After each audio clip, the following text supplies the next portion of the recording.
Hello, and a very warm welcome to the new garden. It's no longer the secret garden, this is now my new kitchen garden, so come have a look.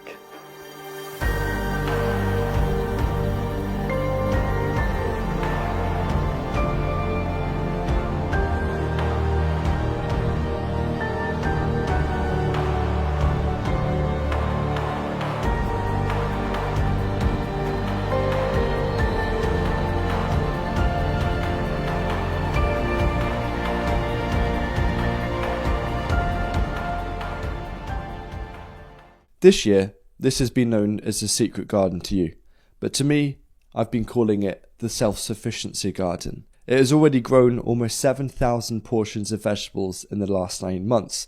It's got an average yield of about 8 kilos per square metre of growing space, including perennials. And its footprint is only a half-size allotment plot, or half a doubles tennis court. I created this garden project initially in response to the cost of living crisis. I wanted to show that you could produce a huge amount of food from a small space and not have it take hours upon hours of work every single week. I was also fed up with hearing excuses, including my own, that self-sufficiency in veg isn't possible in the modern day. Well, turns out it is.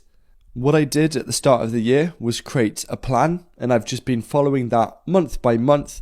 And I've ended up joking that I spent more time photographing and weighing the produce than gardening once the garden was set up. So why on earth was I photographing and weighing everything? Well, I think it's important for me to be completely open and honest about this. The only reason why this garden exists was because of a concept of a book that I had about a half-size allotment plot to grow enough food for like a family to be self-sufficient in veg. And it ended up becoming a reality. This is the Self-Sufficiency Garden, my new book that I co-authored with my colleague Sam, and he's a professional chef by trade, so he's bringing all of the elements on how to work with what the garden provides you in terms of produce, so you're not having to depend on rigid recipes. Instead, I think like one of the key skills of self-sufficiency is flexibility and adaptability in the kitchen. So that's what Sam offers in a very chunky chapter within this book. And as the season was progressing, I was in this space and I thought, you know what, this would actually be an ideal change for a kitchen garden. It makes sense because we've got our other permaculture projects here, but this is separate. And so we've created the book, and now this garden lives on as kind of my new kitchen garden. And yeah, really excited with what's to come. The book features everything: DIY projects, hotbeds, time-saving crops, growing skills, becoming 90% self-sufficient in compost, how to utilize the produce in the kitchen, how to adapt the book to your own space, and a lot of supporting information. On average, we've produced over 7 kilos of tomatoes per square metre. One of my favourite parts is the square metre gardening chart that outlines average plants per square metre for a particular crop, and then that expected yield per square metre. So it's designed to be super useful to help you plan out your own space and see just how productive every piece of your garden can be,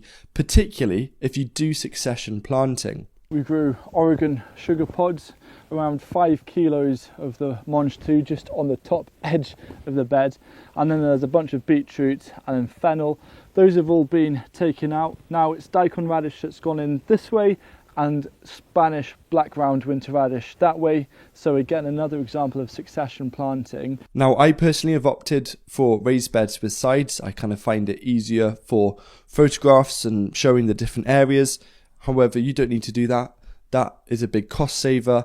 But during this project, I found some quite surprising things. For example, I've calculated that the payback time of the polytunnel in this garden is only 2 growing seasons. I'd never really properly done a project where I kind of measured yield or outputs. The total now is 368.6 kilograms of food. And so I thought, 365 kilos of food. I wasn't sure if I was going to reach it or not. That was meant to be over a year. That was for the book. But after hitting 600 kilos in 10 months, I'm very confident that you don't need much space at all and you can grow a lot of food. And the secret of how easy this has been to manage is following a monthly planting plan. And so we include that within this for each month. So there's a monthly guide So yeah, that's enough of the book right now. It's just no nonsense, super practical, and it's available to pre-order as a link down below in the description. Now that this garden has served its initial purpose, it now becomes my new kitchen garden. And so welcome to the new home of this YouTube channel. My vision for 2024 for this space is I'm going to be turning it into an edible permaculture jungle. I'm still very much going to be dedicating the individual raised beds to staples, but there is going to be types of polyculture within that. But I'm going to have a lot of fun with all of the borders around the garden, and just kind of you walk through the gate and you get transformed into this other world. It kind of felt like that earlier this year, but it's going to be a little bit more almost like wild and polyculture-y, because I did share a lot of the produce from this garden with my colleagues, etc. But I want this to be an equivalent of my kitchen garden. And so I've got no one else that I really need to feed. As long as I can feed myself and be self-sufficient in vegetables, then I can just have fun with the rest of it, because I think that's what gardening very much is all about. Now, obviously, if you want to save as much money as possible, go for it. You know, that's why I wrote the self-sufficiency garden. But part of growing is also creating a space that you love and you want to return to, and you want it to kind of speak to you.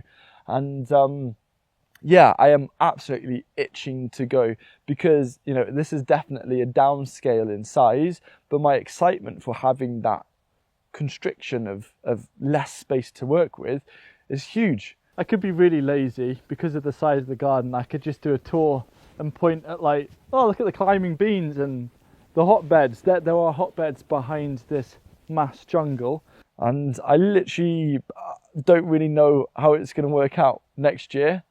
But the single fundamental is, as long as I'm self-sufficient from the food grown from this garden, then everything else should just be about creating hopefully the most kind of like beautiful, rich space.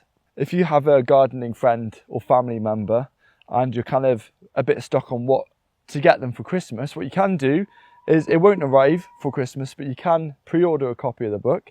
And in the video description, I've added a downloadable UK gift certificate and US gift certificate that you can just print off and sign your name, and it just formalizes that they can look forward to a copy of this book towards the start of the growing season to help them on their journey. So yeah, just a little suggestion that I thought might be nice.